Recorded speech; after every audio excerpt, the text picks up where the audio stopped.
Por favor, abra sua Bíblia em Daniel, capítulo 7.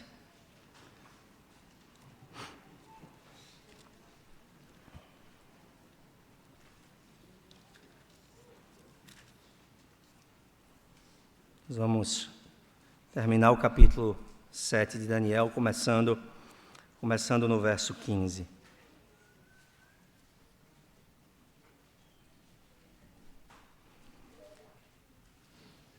Quanto a mim, Daniel, o meu espírito foi alarmado dentro de mim, e as visões da minha cabeça me perturbaram. Cheguei-me a um dos que estavam perto, e lhe pedi a verdade acerca de tudo isto. Assim ele me disse e me fez saber a interpretação das coisas. Estes grandes animais que são quatro reis que se levantarão da terra. Mas os santos do Altíssimo receberão o reino e o possuirão para todo sempre, de eternidade em eternidade.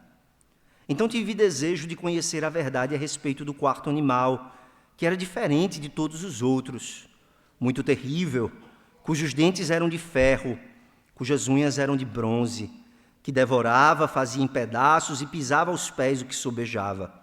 E também a respeito dos 10 chifres que tinha na cabeça e do outro que subiu, diante do qual caíram 3, daquele chifre que tinha olhos e uma boca que falava com insolência e parecia mais robusto do que os seus companheiros. Eu olhava e eis que este chifre fazia guerra contra os santos e prevalecia contra eles, até que veio o ancião de dias e fez justiça aos santos do Altíssimo, e veio o tempo em que os santos possuíram o reino. Então ele disse: o quarto animal será um quarto reino na terra, o qual será diferente de todos os reinos, e devorará toda a terra e pisará os pés e a fará em pedaços. Os 10 chifres correspondem a 10 reis, que se levantarão daquele mesmo reino, e depois dele se levantará outro, o qual será diferente dos primeiros, e abaterá 3 reis. Proferirá palavras contra o Altíssimo, magoará os santos do Altíssimo, e cuidará em mudar os tempos e a lei. E os santos lhe serão entregues nas mãos por 1 tempo, 2 tempos e metade de 1 tempo. Mas depois se assentará o tribunal, para lhe tirar o domínio, para o destruir e o consumir até o fim. O reino e o domínio e a majestade dos reinos debaixo de todo o céu serão dados ao povo dos santos do Altíssimo. O seu reino será reino eterno, e todos os domínios o servirão e lhe obedecerão. Aqui terminou o assunto. Quanto a mim, Daniel, os meus pensamentos muito me perturbaram, e o meu rosto se empalideceu, mas guardei estas coisas no coração. Amém. Vamos orar ao Senhor mais uma vez, irmãos. Senhor, nós nos humilhamos diante de Ti, clamando por Tua bênção, pela iluminação do Teu Espírito sobre nós. Dá-nos, Senhor, olhos para ver, ouvidos para ouvir, coração atento à sabedoria e o ensino da Tua palavra. Desafia-nos, Senhor, adverte-nos, alerta-nos e encoraja-nos por meio da Tua palavra. Em nome de Jesus nós oramos. Amém. Irmãos, nada contra se você gosta, mas eu pessoalmente não gosto de filmes evangélicos. E uma das razões pelas quais eu não gosto de filmes evangélicos, a principal razão, é que quase todos esses filmes, ou pelo menos os que eu tive a oportunidade de assistir, eles mostram uma visão muito simplista, muito irreal da vida. O professor ateu, no final, sofre um acidente de carro e no leito do hospital ele aparentemente se converte a Cristo. O time de futebol americano, formado por jogadores não tão bons, ganha o campeonato. A Bíblia nos mostra uma visão muito mais realista e muito mais complexa da vida. Sim, a Bíblia nos mostra que tudo vai terminar bem para o povo de Deus no final. Como o C.S. Lewis descreve de forma poética nas Crônicas de Nárnia, o mal será bem quando Aslan chegar, ao seu ruído a dor fugirá, nos seus dentes o inverno morrerá, na sua juba a flor há de voltar. Sim, tudo vai terminar bem quando Aslan chegar. Mas isso não acontece sem que uma guerra terrível seja travada. E a Bíblia nos mostra que essa guerra ela é ferrenha e os crentes não sairão completamente ilesos dessa guerra até que, de fato, o Senhor venha restabelecer a ordem e fazer novas todas as coisas. A Bíblia nos mostra uma visão da nossa vida que é muito mais parecida com um famoso discurso que Winston Churchill fez da primeira vez em que ele se tornou primeiro-ministro da Inglaterra. Conta-se que no seu gabinete, na sua primeira reunião com o gabinete, em 13 de maio de 1940, Winston Churchill chegou para o seu gabinete e disse: eu não tenho nada a oferecer a vocês, senão sangue, labor, lágrimas e suor. O texto que nós temos diante de nós nos fala sobre sangue, labor, lágrimas e suor. Uma luta ferrenha, uma guerra atroz que vai sobrevir sobre o povo de Deus à medida que o reino de Cristo avança. Nós vimos no primeiro sermão, nesse capítulo, nos versos 1 a 14, que de fato o reino de Cristo vai ser estabelecido. Apesar da violenta oposição dos seus inimigos, Deus vai manifestar o poder do seu reino eterno ao estabelecer o Messias como o rei de todo o universo. Acontece que esse reino do Messias, ele não é estabelecido e ele não avança sem guerra e sem oposição. E o que vai acontecer agora, nos versos 15 a 28, é que Daniel, impressionado e até mesmo atemorizado pela visão que ele teve de noite, Daniel vai, dentro da própria visão, buscar do anjo a interpretação.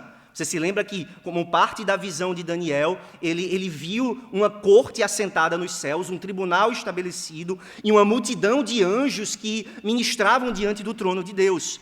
No verso 15, Daniel vai então dizer que ele se aproxima, no verso 16, ele se aproxima de um dos anjos que estavam ali de pé diante do trono de Deus e ele pede a interpretação do sonho.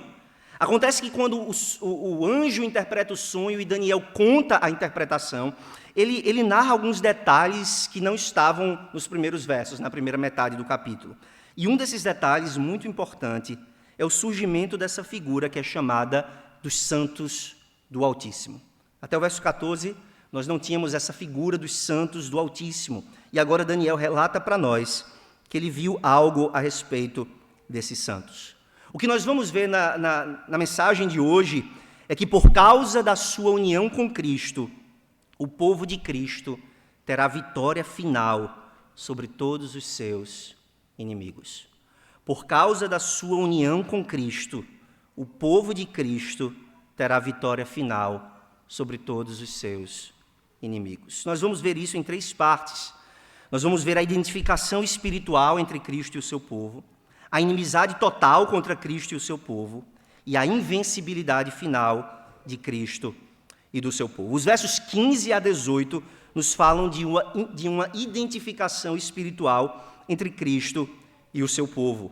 Veja que no verso 15, Daniel diz que ele ficou com o espírito alarmado. A expressão dá a ideia de que Daniel ficou sem conseguir respirar. Ele estava tão aterrorizado pelo que ele viu que faltou-lhe o ar.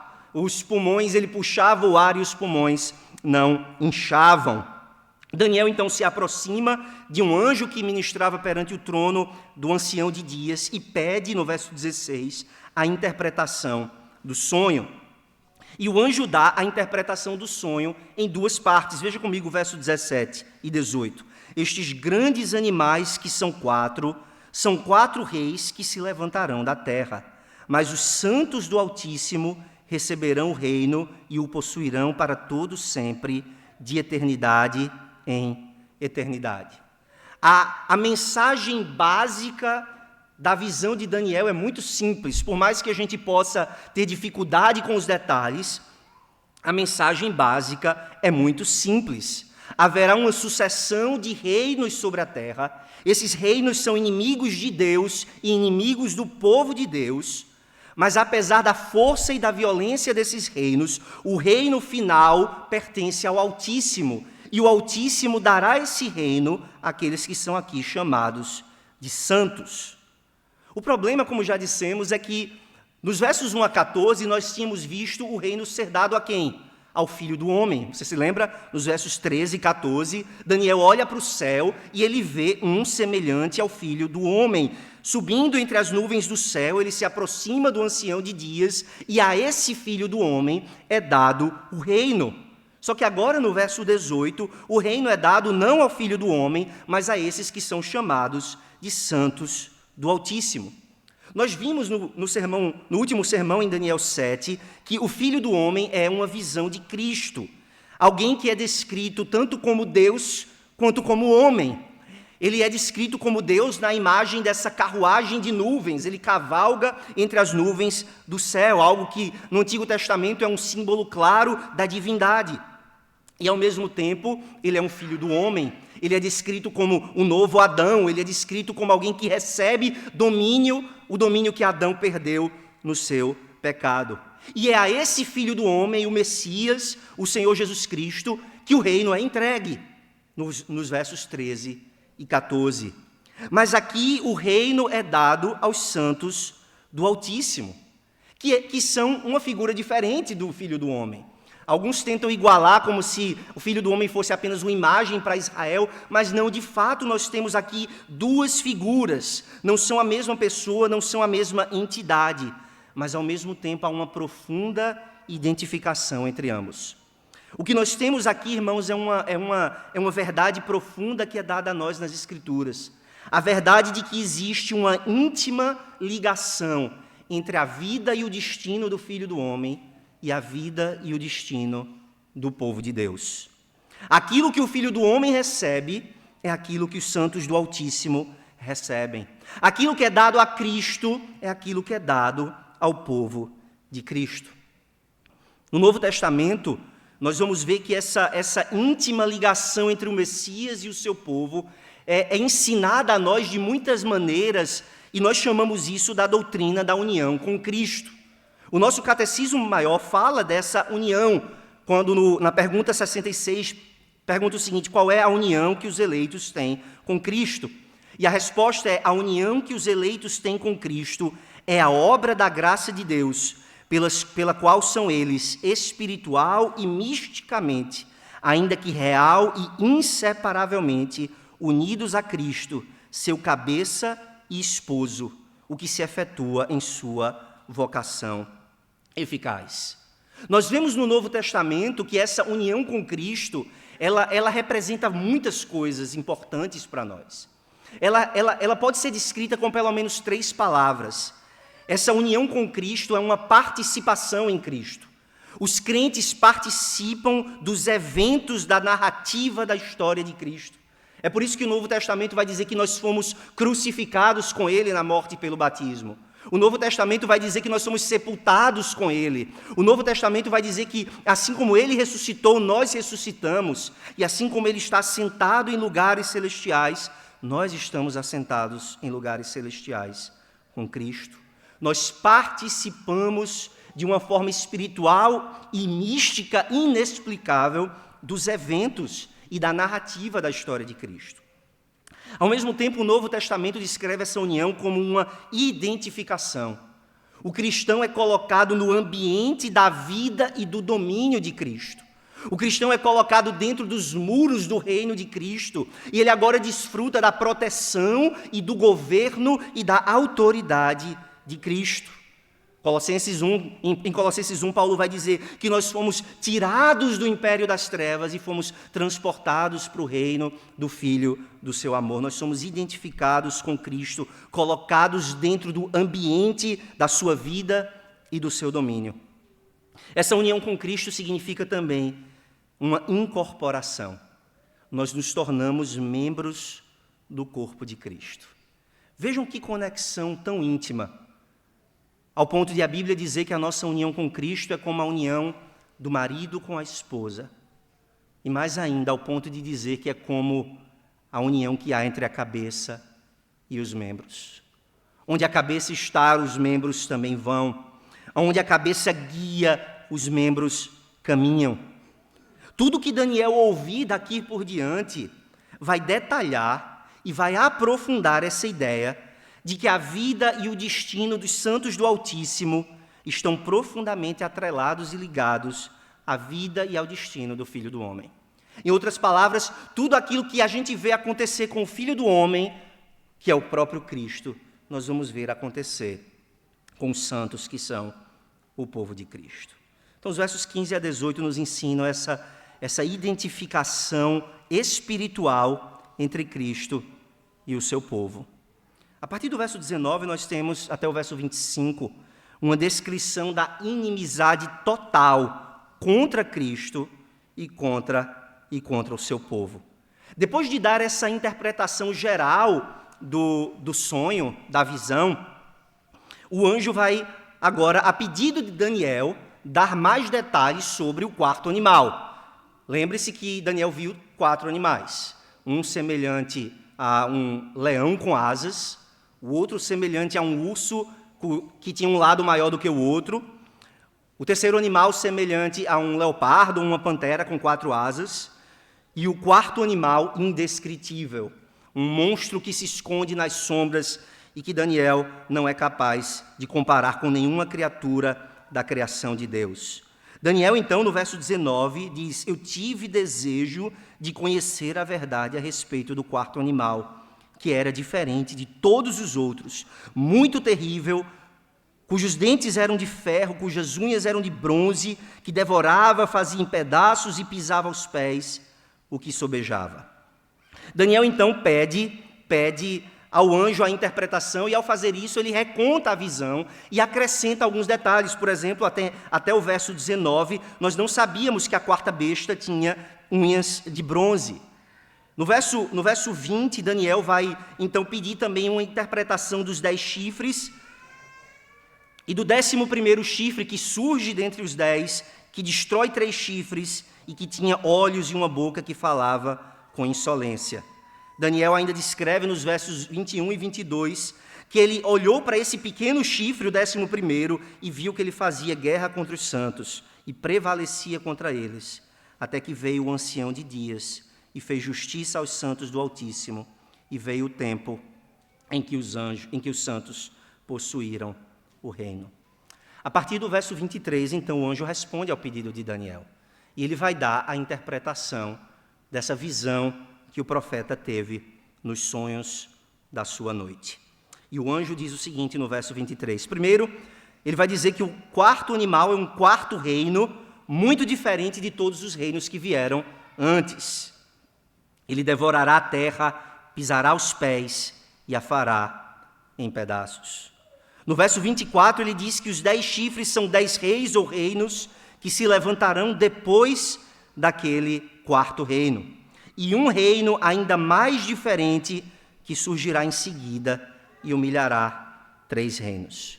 E Daniel ainda ouve do anjo que a principal marca desse último reino é a sua aberta oposição ao Deus Altíssimo e aos santos. Irmãos, nós temos aqui um texto verdadeiramente difícil diante de nós.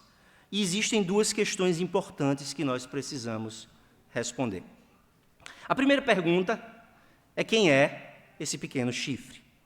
Os detalhes são difíceis, a linguagem é apocalíptica, é altamente simbólica, e nós não precisamos fazer desse assunto um ponto de discórdia ou de debates ou de guerras entre nós. Mas a interpretação do anjo parece indicar que a visão que Daniel teve é uma visão que abrange o restante da história humana, desde o tempo de Daniel até a consumação dos séculos. A linguagem que é usada é de que haverá uma sucessão de reinos desde o momento em que Daniel está vivo até o momento em que Cristo virá para consumar todas as coisas. Há nesse texto, há nessa visão, uma descrição de 4 períodos da história. O primeiro período que foi descrito com aqueles 3 primeiros reinos que nós vimos 2 semanas atrás. Os 3 primeiros animais, o reino da Babilônia, o Império Medo-Persa, a Grécia sob o domínio de Alexandre o Grande. Depois nós temos o 4º reino, que é descrito aqui como um reino de domínio universal, de domínio aparentemente indestrutível, um reino diferente dos demais, e nós sabemos que esse quarto reino é o Império Romano. E aí, infelizmente, a nossa Bíblia a nossa tradução dá uma escorregada no verso 24, quando diz que os 10 chifres correspondem a 10 reis, quando, na verdade, no original, o que o anjo diz é que os 10 chifres correspondem a 10 reinos. Então, há 10 reinos que, de alguma forma, estão relacionados com o reino de Roma, mas que sucedem o reino de Roma. E depois surge um 11º reino, que surge com grande arrogância e violência contra Deus e o seu povo.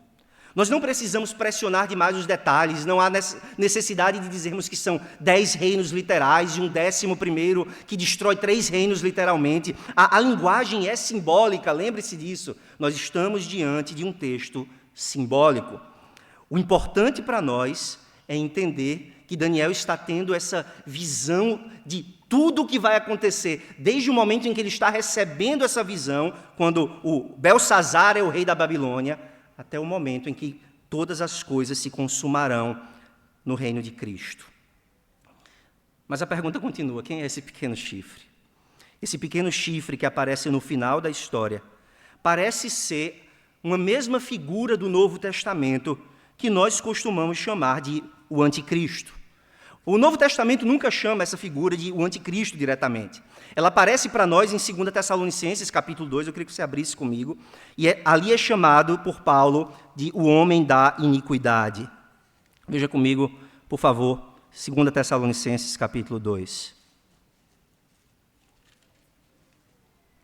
A partir do verso 1, Paulo diz o seguinte: irmãos, no que diz respeito à vinda de nosso Senhor Jesus Cristo e à nossa reunião com Ele, nós vos exortamos a que não vos demovais da vossa mente com facilidade, nem vos perturbeis, quer por espírito, quer por palavra, quer por epístola, como se procedesse de nós, supondo tenha chegado o dia do Senhor.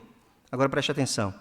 Ninguém de nenhum modo vos engane, porque isto não acontecerá, sem que primeiro venha a apostasia, e seja revelado o homem da iniquidade, o filho da perdição, o qual se opõe e se levanta contra tudo que se chama Deus, ou é objeto de culto, a ponto de assentar-se no santuário de Deus, ostentando-se como se fosse o próprio Deus. Não vos recordais de que ainda convosco eu costumava dizer-vos estas coisas?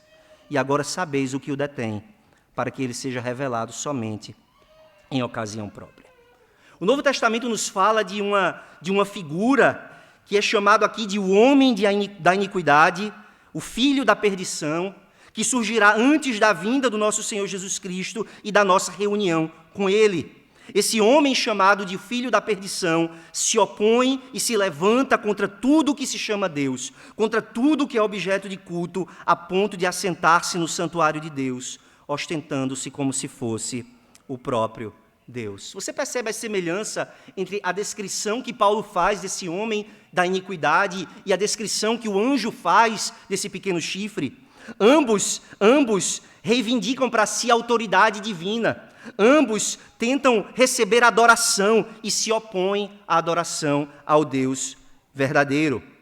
O que nós temos aqui nesse pequeno chifre, seja lá quem ele for, é uma descrição do homem da iniquidade. A segunda pergunta que nós precisamos responder dentro desse texto é: quais são os crimes desse pequeno chifre? Olhe comigo o verso 25. Ele proferirá palavras contra o Altíssimo. Ele magoará os santos do Altíssimo e cuidará em mudar os tempos e a lei. E os santos lhe serão entregues nas mãos por um tempo, 2 tempos e metade de um tempo. A descrição que o anjo faz desse pequeno chifre é de alguém que é um auto-inimigo do próprio Deus. Ele profere palavras contra o Altíssimo. Mas não apenas isso, ele é um inimigo do povo de Deus.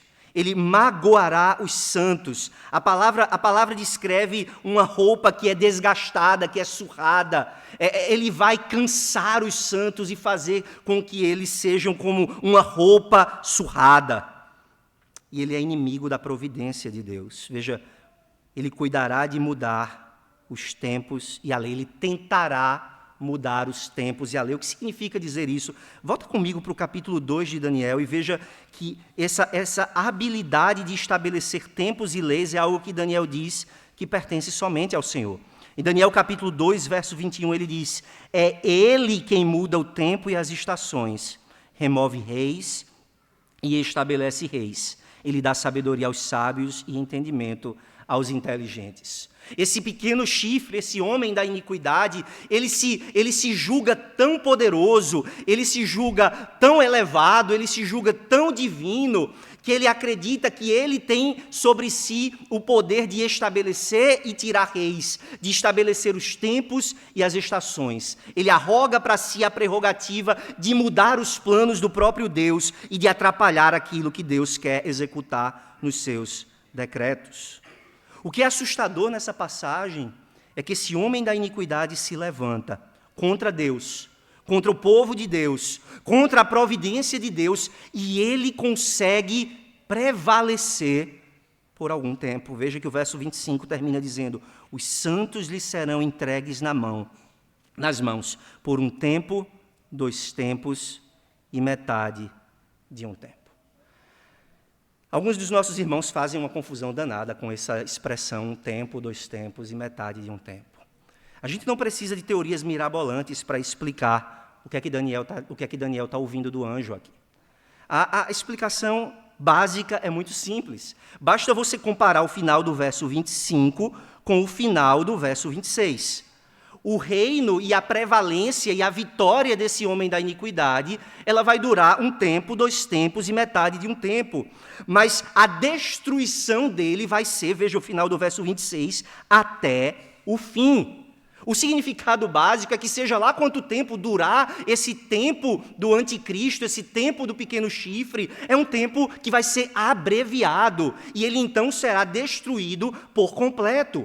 Seja lá qual for a vitória que ele tiver, qual for a prevalência que ele tiver, o dano que ele puder causar contra os santos, ele será então trazido a julgamento, condenado, destruído e exterminado. O seu reino não durará para sempre.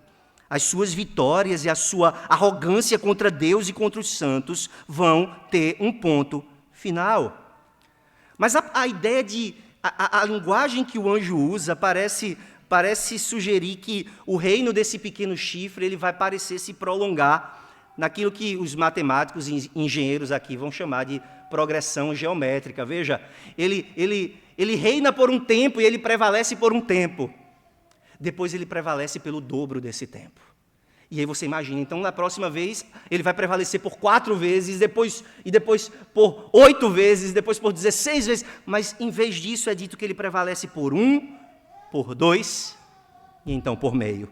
No auge do seu domínio, no auge da sua vitória, no auge da sua arrogância e violência, Deus cortará a sua vida pela metade. Seja lá qual for a autoridade que esse pequeno chifre tiver. Essa autoridade não é absoluta, não vai durar para sempre. E com uma palavra de Deus, ele será cortado pela metade. Irmãos, eu sei que esse é um texto difícil, a linguagem é obscura, simbólica. E quando nós falamos do anticristo, nós imediatamente iniciamos uma série de disputas e dúvidas e debates e conversas. Mas eu queria lembrar aos irmãos de algo muito importante. O foco do Novo Testamento não é nesse último anticristo que provavelmente aparecerá. 1 João capítulo 2, verso 18, nos fala de que, na verdade, o espírito do anticristo já estava agindo desde o tempo do apóstolo João. 1 João 2,18 diz: filhinhos, já é a última hora. E como ouvistes que vem o anticristo, também agora muitos anticristos têm surgido, pelo que conhecemos que é a última hora. Nós não devemos gastar muito tempo pensando nessa figura tão sombria e tão obscura do Antigo e do Novo Testamento, mas nós devemos estar alertas ao fato de que a Bíblia nos fala que o espírito do anticristo já está em operação. E o que é esse espírito do anticristo? O que é que ele faz? Como é que ele age? Há pelo menos 3 frentes de atuação que nós vemos tanto aqui em Daniel quanto no Novo Testamento.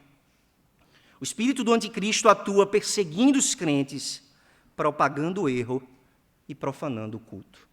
O espírito do anticristo atua perseguindo os crentes, propagando o erro e profanando o culto.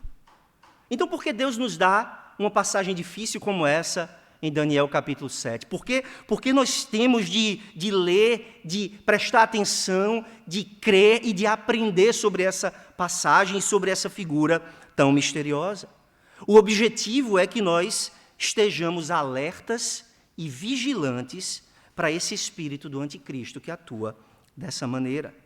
Eu quero que os irmãos se lembrem disso, eu quero que os irmãos entendam pelo menos essas 3 verdades a respeito da nossa passagem e desse pequeno chifre. Eu quero que os irmãos se lembrem que a perseguição contra os crentes é real e ferrenha em várias partes do mundo. A perseguição contra a igreja de Cristo é real e ferrenha em várias partes do mundo. Enquanto eu escrevia e preparava esse sermão, eu consultei relatórios de agências missionárias confiáveis. E uma dessas agências, chamada Missão para o Mundo, MTW, essa agência apresentou um relatório sobre o trabalho missionário que eles fazem no Irã. No Irã, a conversão ao cristianismo é ilegal. Um iraniano étnico, ou seja, alguém que nasce com a etnia própria daquela região, um iraniano étnico tem que ser um muçulmano, ele é um muçulmano por nascimento, e converter-se ao cristianismo é tratado pela Sharia como crime de alta traição. E por conta dessa perseguição que é feita contra os crentes, não há congregações visíveis. Não há nenhuma igreja com uma placa Igreja de Cristo nas ruas do Irã. As congregações que existem funcionam todas de forma clandestina, escondida. A Bíblia é um livro banido. Pastores são presos e executados na forca. A perseguição contra os crentes é real e ferrenha. E nós poderíamos citar tantos outros países. O livro de Hebreus, no capítulo 13, nos diz que nós devemos nos lembrar dos encarcerados e dos maltratados. Nós precisamos nos lembrar de orar por nossos irmãos que sofrem em países como o Irã, como o Laos, a Nigéria, a Coreia do Norte. Nós precisamos orar para que o domínio do espírito do anticristo seja cortado na metade de um tempo, para que o reino de Cristo continue avançando. Mas nós também precisamos estar alertas, irmãos, porque perseguições semelhantes podem não estar tão distantes de nós, num Ocidente que é cada vez mais anticristão. Talvez não demore muito para que a Bíblia também seja um livro malquisto, talvez banido. Talvez não demore muito para que nós tenhamos de estar prontos para sofrer e ser maltratados e ser encarcerados por causa do Evangelho. Esteja alerta, esteja vigilante, porque o espírito do anticristo atua perseguindo os crentes. Em segundo lugar, irmãos, a igreja continua sendo assolada por dentro e por fora com mentiras, erros e heresias. E esse é parte do trabalho do anticristo.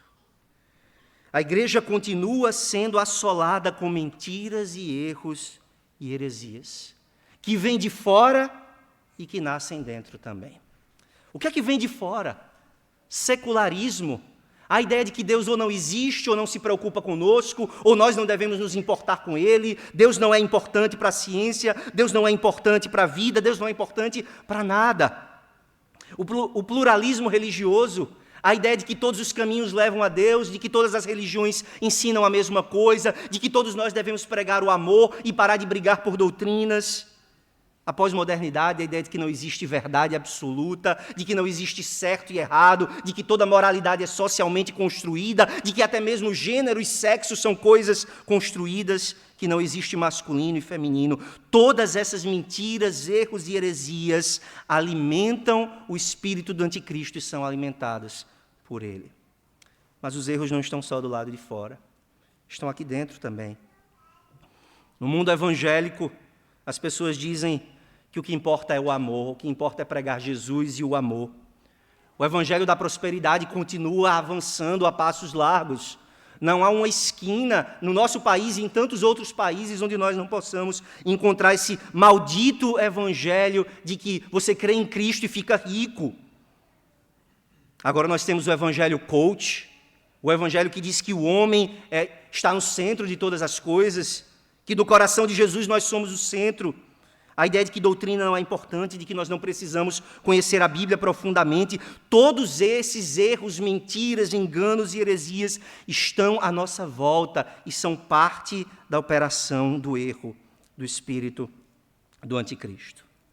É por isso, irmãos, que nós precisamos não viver discutindo escatologia, o fim dos tempos, quem é esse anticristo, quando é que ele vem, mas nós precisamos estar alertas. Essa é a mensagem de Jesus: sóbrios, sede sóbrios e vigilantes. Essa é a mensagem do apóstolo Pedro: o diabo, vosso adversário, anda em derredor procurando alguém para devorar. Nós precisamos conhecer a palavra de Deus para ensiná-la nas nossas famílias. As mães precisam conhecer a palavra de Deus para ensiná-la aos seus filhos, os maridos para ensiná-la às suas esposas. Nós precisamos de presbíteros capazes de refutar o erro com paciência e amor, mas também com firmeza. Nós precisamos que o Senhor levante mais presbíteros nessa igreja e em tantas outras igrejas. E precisamos que o Senhor levante ministros que manejem bem a palavra da verdade, que não tenham do que se envergonhar, que conhecem a sã doutrina e que não se envergonham de lutar pela verdade do Evangelho. Um texto como esse é dado, irmãos, para nos lembrar de que a igreja é assolada por mentiras, erros e heresias. E essas coisas não são acidentais, elas são parte dessa guerra do pequeno chifre contra os santos. Mas eu disse que o anticristo não apenas persegue os crentes e propaga o erro. A principal característica que é dada a nós aqui, no verso 25 de Daniel 7, no Novo Testamento, é que esse anticristo profana o culto de Deus. Irmãos, nós não deveríamos achar que culto é uma questão de preferência. Por que nós cantamos os salmos e hinos cheios de verdade bíblica? Por que o nosso culto não parece um show? Por que nós damos ênfase à palavra de Deus? Por que nós não temos imagens dentro desse salão?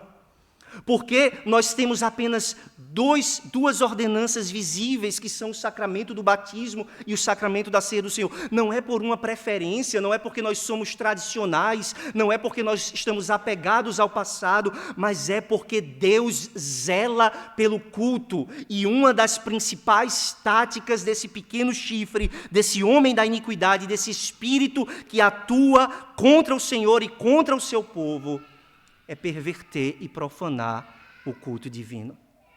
É com pequenas adições ao culto que ele abre uma brecha para inserir o erro. É com pequenas modificações e acréscimos e adições que o erro vai infiltrando na igreja. Lembre-se que o segundo mandamento que nos ensina sobre a pureza do culto nos alerta de que a pureza do culto abençoa 1000 gerações e a impureza do culto traz o juízo de Deus sobre a 3ª e a 4ª geração. Os nossos filhos sofrerão a nossa falta de zelo pelo culto divino. Se nós permitirmos que falsas ideias sobre a adoração entrem na igreja, nossos filhos crescerão num ambiente marcado pelo erro, pela despreocupação com a verdade. Satanás odeia o culto simples do Novo Testamento, porque Satanás usa os acréscimos ao culto para sorrateiramente introduzir as suas mentiras. Talvez os irmãos já tenham ouvido a história de que Ário, o grande herege, lá da igreja primitiva, ele propagava os seus erros não por livros, mas por hinos que ele compôs. E esses hinos introduzidos na igreja introduziram os erros. E é por isso, irmãos, que nós temos que guardar o nosso coração e também temos que guardar o culto divino. Nós precisamos estar alertas e vigilantes, porque existe essa inimizade total do anticristo contra Cristo e o seu povo. Mas, irmãos, o capítulo 7 de Daniel não é dado a nós para nós entrarmos em desespero. Não é dado a nós para nós ficarmos obcecados com ideias sobre o anticristo. E por isso o texto termina nos falando sobre a invencibilidade final de Cristo e do seu povo. Olhe comigo o verso 26. Mas depois, isso é o anjo ainda falando, depois se assentará o tribunal para lhe tirar o domínio, para o destruir e o consumir até o fim. O reino e o domínio e a majestade dos reinos debaixo de todo o céu serão dados ao povo dos santos do Altíssimo. O seu reino será reino eterno, e todos os domínios o servirão e lhe obedecerão. O que é que esses versos nos ensinam? Esses versos nos ensinam que no meio de guerra, suor, labuta, lágrimas e sangue, o povo de Deus não tem o que temer. Por quê? Como nós cantamos o Salmo 46, nós não temos o que temer. Porque esse grande opositor do Altíssimo e dos santos será cabalmente destruído. No auge da sua glória, ele será cortado, ele será condenado e lançado no lago que arde em fogo e enxofre. E algo mais glorioso ainda é dito a nós no verso 27. Os santos do Altíssimo participarão do reino do Filho do Homem. Veja que o reino que foi dado ao Filho do Homem lá no verso 14, e que é dito de novo aqui que o reino dele, do Filho do Homem, será reino eterno, esse reino é dado ao povo dos santos do Altíssimo. A glória das nações será depositada aos pés do Filho do Homem, veja o final. Todos os domínios o servirão e lhe obedecerão. Todos os povos estarão aos pés de Jesus Cristo. E os santos participarão desse reino do Senhor. Lembra que eu disse que tudo nesse texto nos fala de que onde Cristo está, nós estaremos? Tudo que é dado a Cristo é dado a nós. É isso que é revelado aqui no verso 27. O reino que é dado ao Filho do Homem pelo Altíssimo é o reino que é dado aos santos do Altíssimo para todo o sempre. Mas como é que os santos recebem esse reino? Como é que os santos participam da vitória de Cristo? Existe uma semelhança muito impressionante entre os versos 25 e 26 e uma declaração de Jesus no Evangelho de Marcos, capítulo 9. Eu queria que você abrisse comigo. Marcos, capítulo 9, verso 31. Jesus diz assim no final do verso: o Filho do Homem será entregue nas mãos dos homens e o matarão, mas 3 dias depois da sua morte ressuscitará. Veja a semelhança. O verso 25 de Daniel diz: os santos serão entregues. Em Marcos, Jesus diz: o Filho do Homem será entregue. Daniel diz: será entregue nas mãos do pequeno chifre. Jesus diz: o Filho do Homem será entregue nas mãos dos homens. O anjo diz a Daniel que essa entrega será por 1 tempo, 2 tempos e metade de 1 tempo. Jesus diz que ele será morto por 3 dias. O verso 26 começa dizendo: mas depois, e Jesus também diz: mas depois da sua morte. Daniel diz: o reino e o domínio serão entregues aos santos. Jesus diz: depois de 3 dias, ele ressuscitará. Essa semelhança nos ensina algo impressionante, porque em Daniel, o Filho do Homem não sofre. O Filho do Homem chega entre as nuvens do céu e recebe o reino e o domínio.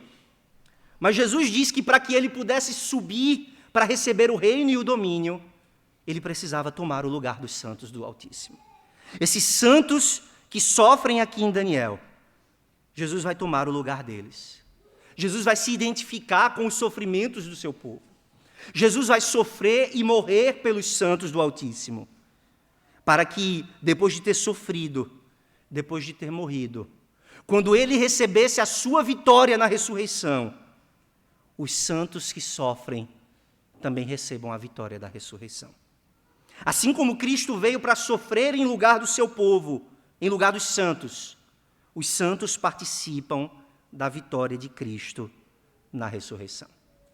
É por isso que a nossa confissão de fé diz que todos os santos que pelo Espírito de Deus e pela fé estão unidos a Jesus Cristo, seu cabeça, têm com Ele comunhão nas suas graças, nos seus sofrimentos, na sua morte, na sua ressurreição e na sua glória.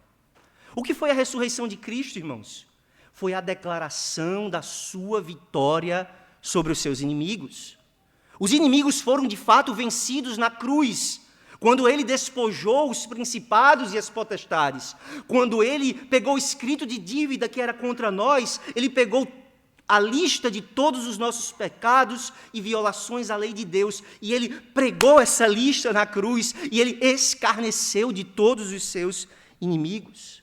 Na cruz, Cristo obteve vitória, mas foi uma vitória invisível aos olhos dos homens. Parecia que ele tinha perdido, parecia que ele tinha sido derrotado, parecia que ele não era ninguém. Mas ao terceiro dia, quando a pedra rolada sobre a sepultura apareceu removida, foi anunciado, foi declarado que o Filho de Deus venceu a morte e todos os nossos inimigos. Na ressurreição, diz Paulo em Romanos 1, ele foi declarado Filho de Deus com poder. E ao subir aos céus, entre as nuvens, o Filho do Homem recebeu o reino. E tendo recebido o reino, os santos que sofrem participam também da sua vitória. Assim como ele participou dos sofrimentos dos santos, os santos participam da sua vitória e do seu reino. Que conforto, irmãos! A morte, aquele grande inimigo, não pôde vencer Cristo. Também não pode nos vencer. Foi por isso que ele anunciou a Marta e Maria, quando da morte de Lázaro: eu sou a ressurreição e a vida. Quem crê em mim, ainda que morra, viverá. E o que muda saber que a morte foi vencida na morte de Cristo? Muda que nós não temos mais o que temer. Porque os homens, o anticristo, o diabo, os inimigos, eles podem matar o corpo, mas não podem tirar a nossa vida. Porque assim como Cristo foi morto, mas ressuscitou dentre os mortos, com um corpo incorruptível, glorioso, nós sabemos que no último dia, qualquer que tenha sido a nossa morte, nós ressuscitaremos em corpo glorioso. Essa é a nossa esperança. O nosso homem exterior, a nossa vida terrena pode se desfazer de tantas maneiras, pela doença, por um acidente de carro, por qualquer tipo de tragédia, ou até mesmo pela perseguição. Nós vamos morrer. Mas no último dia, qualquer que tenha sido a nossa morte, aquele que ressuscitou, nos ressuscitará também. E aquele reino que ele vem para estabelecer em glória no último dia, é um reino de glória do qual nós participaremos também. Nós já pertencemos ao reino de Cristo, ao reino da graça. Ele é nosso rei, ele nos governa, ele nos protege, ele nos guia, ele nos leva adiante. Mas naquele último dia, esse reino da graça será o reino da glória. E nós, de corpo ressurreto, de corpo glorificado, entraremos num reino onde não há mal, onde não há sofrimento, onde não há dor, onde não há pranto, e onde todos os nossos inimigos terão sido vencidos e colocados do lado de fora. Agora, os inimigos estão no nosso meio também, eles nos atacam e nos causam dano, mas naquele último dia, nós estaremos dentro dos muros de Jerusalém, e fora ficarão os cães, fora ficarão os inimigos, fora ficará a morte, fora ficará o diabo, fora ficarão todos os reis que perseguiram o povo de Deus. Eles carregaram suas coroas, e com suas coroas e seus cetros, eles fazem mal ao povo de Deus. Mas a menos que esses reis tenham se dobrado a Jesus Cristo em vida, eles estarão do lado de fora. E nós, o pequenino rebanho do Senhor, estaremos do lado de dentro. É por isso que lá no Evangelho de Lucas o Senhor diz: não temais, ó pequenino rebanho, porque o Pai se agradou de vos dar o seu reino. Não importa quão pequenos nós pareçamos aos olhos do mundo. Aos olhos de Deus, quem é pequeno é esse chifre, que parece tão grandioso, mas ele é descrito de forma irônica como um pequeno chifre. Arrogante, insolente, de olhos esbugalhados e uma boca que fala blasfêmias. Mas ele ainda é um pequeno chifre. E no final, ele terá sido completamente derrotado e exterminado. Só há uma pergunta importante, irmãos, para nós encerrarmos. E essa pergunta é: você faz parte desse povo dos santos do Altíssimo? Você está unido a Jesus Cristo pela fé?